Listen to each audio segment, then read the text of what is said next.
खाली स्थान, आकाश का अनुभव भी नहीं होता, परिकल्पना मात्र है, तो स्थान, आयाम, क्षेत्रफल, दूरी क्यों और कैसे प्रतीत होती है? जैसे कि आपने लिखा है स्वयं, अनुभव नहीं होता, परिकल्पना है। तो आयाम, क्षेत्रफल, दूरी, ये सब भी परिकल्पना है।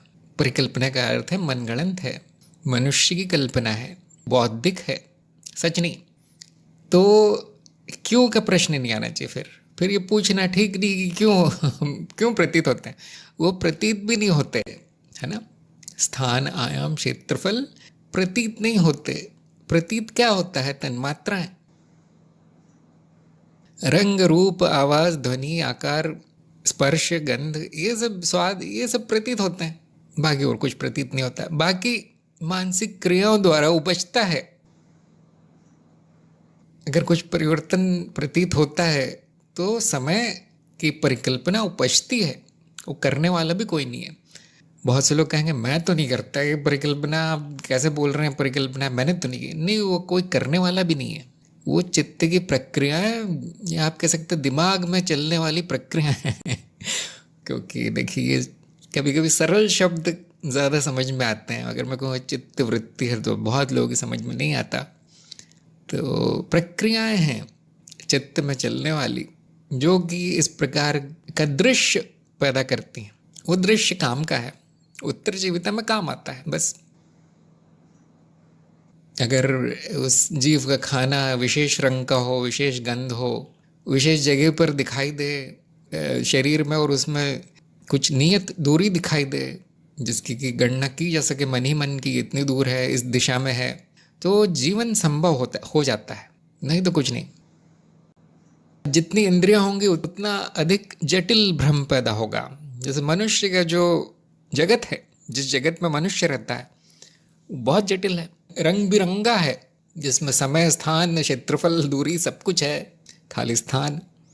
जबकि पेड़ का जीवन जगत बहुत सरल है, उसमें कुछ नहीं है। एक हवा है, पानी है और सूर्य का प्रकाश है, और दूसरे पेड़ पौधे का थोड़ा बहुत उसको संवेदना है, लेकिन कोई दूरी नहीं उसके लिए, कहीं जाता नहीं हो, कहीं जाने नहीं पड़ता, इसलिए उसमें दूरी की प्रक्रिया नहीं चल रही। हो सकता है समय की हो वहाँ, क्योंकि हर मौसम में उसको फल उगाने हैं, तो कुछ न कुछ चक्रीय प्रक्रिया चल रही होंगी वहाँ, और कुछ नहीं है।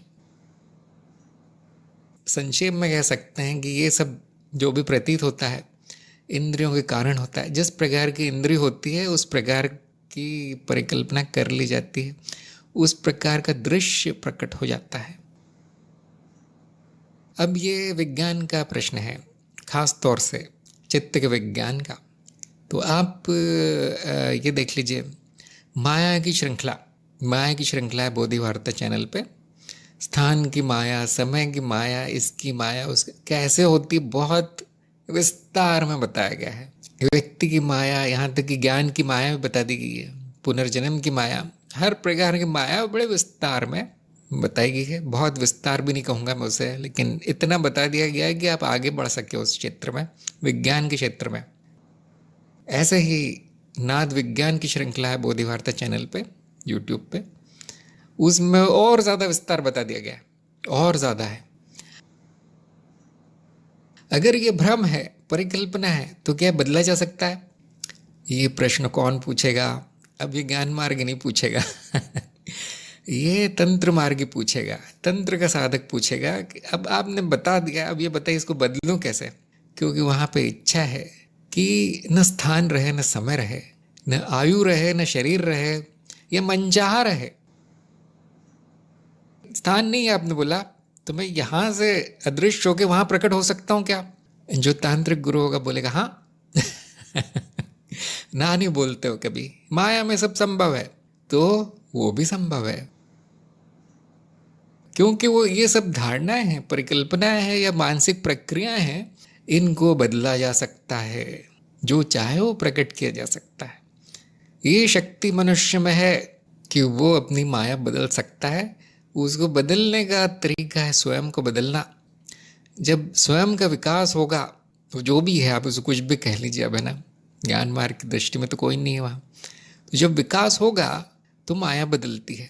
और ये सब धारणाएं टूटती हैं। अब व्यक्ति ये नहीं पूछता, वो साधक या तांत्रिक ये नहीं पूछता कि ये सब क्यों है, कैसे प्रतीत होता है। वो क्या पूछता है कि मैं इसको अपने अनुसार कैसे प्रतीत करवाऊं। ये प्रगति का नया चरण है, ये आसमान को छूने वाली बात है। बहुत से साधक चाहते हैं बात, तो इसकी शुरुआत भी ज्ञान से होती है, माया के ज्ञान से। माया का ज्ञान तंत्र बोधि कार्यक्रम में दिया गया है। तंत्र बोधि कार्यक्रम में जो भी प्रतीत होता है उसको हटा के कुछ और प्रतीत कैसे करवाएं, ये रहस्य खोला गया है। अब बहुत लोग बड़े खुश हो जाते होंगे, हाँ कल से तो मैं सारी माया को मोड़ दूंगा, जो चाहूँगा वो प्रतीत हो जाएगा। नहीं होगा। जब तक विकास नहीं होता, कुछ नहीं होता। अपने अनुसार माया को प्रकट कर लेना सिद्धियाँ कहलाता है, सिद्धि है ये। बहुत सारी सिद्धियाँ ऐसी, तो वो विकास क्रम का फल है। जैसे जैसे विकास होगा, विकास क्या है, अपनी सीमाओं का त्याग। जैसे जैसे सीमाएं त्यागी जाएंगी, सीमाएं केवल चित्त में है, चित्त निर्मित है सीमाएं, तो विकास होता है, वो अपने आप सिद्धियाँ प्रकट होती है और ये सारे भ्रम समाप्त होने लगते हैं। या अपने हिसाब से अपनी इच्छा के अनुसार उनको प्रकट किया जा सकता है। वो सब कुछ चित्त निर्मित है। जैसे अभी हमारी बात हुई थी, सभी अनुभव चित्त निर्मित है, ये तंत्र में कहा जाएगा। और फिर जैसा चाहे वैसा निर्मित हो सकता है। कल नहीं होगा तो क्या अगले साल होगा? नहीं होगा। कई जन्मों की साधना है, तंत्र साधना कई जन्मों की साधना है। शुरुआत ज्ञान से होती है, तो ज्ञान दिया जा सकता है। हाँ, शाब्दिक ज्ञान आपको माया का शाब्दिक ज्ञान, ध्यान दीजिए, माया में प्रमाण नहीं मिलता। माया के अंदर प्रमाण ढूंढना पड़ता है, प्रयोग करके मिलता नहीं है। सत्य तो सामने है, उसका प्रमाण जरूरी भी नहीं है, सो प्रमाणित है। माया के लिए बहुत प्रयास करना पड़ता है, बहुत विलक्षण साधक चाहिए, बहुत लंबी साधना है, कई जन्मों की साधना है। इनका दूसरा प्रश्न है, कोई वस्तु गति करती है तो किसी स्थान पर नहीं करती। गति चलना परिवर्तन मात्र है, तो गति करने के लिए जीव का श्रम और साधन क्यों लगता है? दूरी तय कैसे करता है? हाँ, ये बहुत अच्छा प्रश्न है।